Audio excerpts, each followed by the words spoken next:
خوش آمدین دوباره.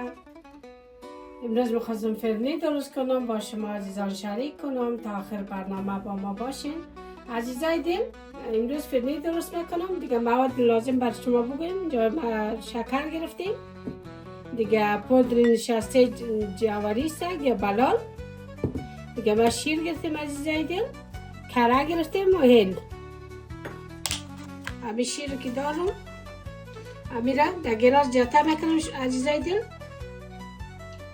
یک گلاس شیر شما پرچرب باشه، فرنی شما بسیار خوبش میایم. 3 گلاس یا 4 گلاس عزیزای دل. من 1 لیتر کمتر دیگه من شیر زیاده کردم، همین قدر مانده از 1 لیتر ایرم زیاده میکنم که 1 دانه شیر کامل شود. همین قدر شیر که انداختم. اینجا من نشسته جواری یا بلال دارم عزیزای دل. این مابای شیشه انداختم، 1 قاشق، اینی هم 2 قاشق سرپور، این هم 4 قاشق عزیزای دل،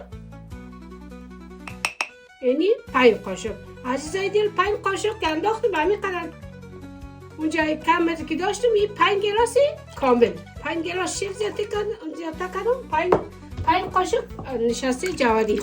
این را میکس میکنیم عزیزای دل. عزیزای دل شما 1 دفعه زیاده کنید دیگه همین بس است. شما دوست دارین فرنیش مکمل سخت بیاید، شما میتونین تا 5 قاشق زیاده کنید دیگه.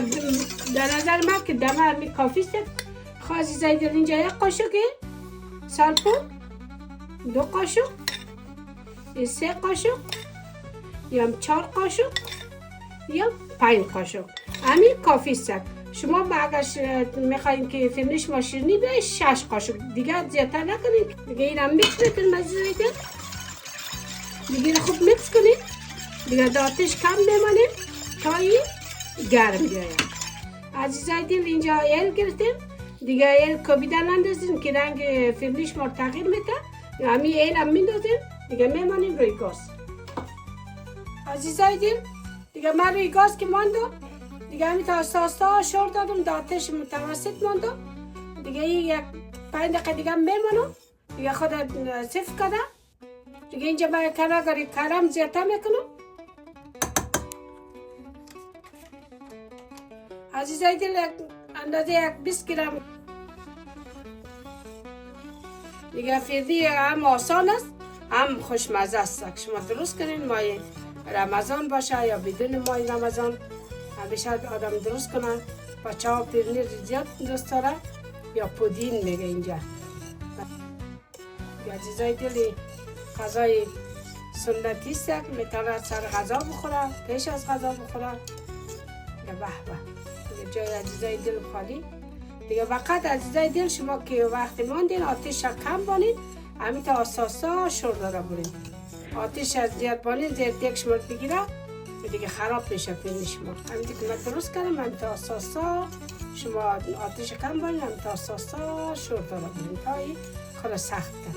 وقتی که سخت کرد باز 5 دقیقه دیگه هم بانید که غلغل کنه عزیزای دل. دیگه همراه قاشق شما نشان میتون دیگه. همین قدر فرنی شما باشه، سختیش یا اوگیریش زیاد سخت نکنین که بازم دوباره این مابین ظرف که ماندید یخشه خود سخت میکنن دیگه. فرنی ما آماده است، در ظرف خود زیاده میکنیم عزیزای دل. ظرف گرفتیم در ظرف خود زیاده میکنیم، همینطور زود زیاده کنین که خود سخت میکنه. به چی فرنی یادش بخیر. افغانستان که میرفتیم بچه بودیم، بر شما قصه کنم، در سینمای پامیر که میرفتیم از این فرنی دیگه مادرای ما باز وقت میخرید باز وقت نمیخرید خدایی دیگه. وقت که بود قدر مردم یوتیوب نبود، زیادتر مردم از بیرون میخرید. الان خانمام راحت شده خدایی عزیزای دل. میمانم تا سرد شد عزیزای دل. از فرنی ما دیگه، فرنی را 1.5 ساعت ماندم یخ شدم. اینجا ما گردونی چی دارم، رنده کردیم گردو را، یا مغز 4 مغز است دیگه، رنده کردیم. همین یک خط میکشیم، هم خوشمزه هم بعد گزاینش.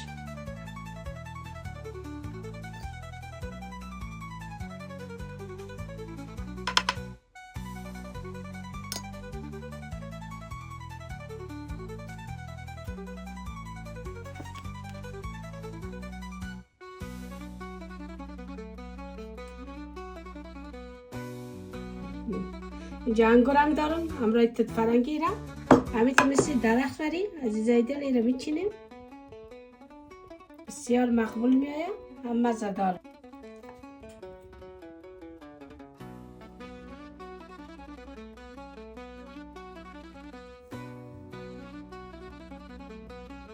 عزیزای دل این از فرنی ما دیگه ما یک چند دانه میوه چیندم یا توت فرنگی همراه چی انگور بسیار مزه‌دار میآید.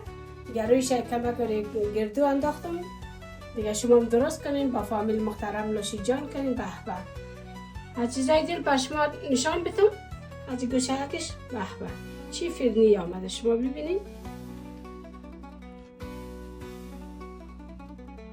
بسیار عالی.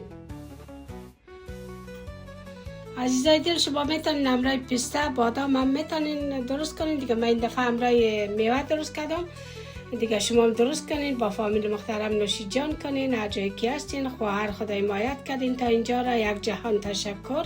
از راه دور با قلب نزدیک از تک تک بیننده های عزیز خود تشکری میکنم که برنامه ما رو بیننده هستین ما را حمایت میکنین. هر جایی که هستین شب و روز شما خوش با یک برنامه دیگه. خداحافظ.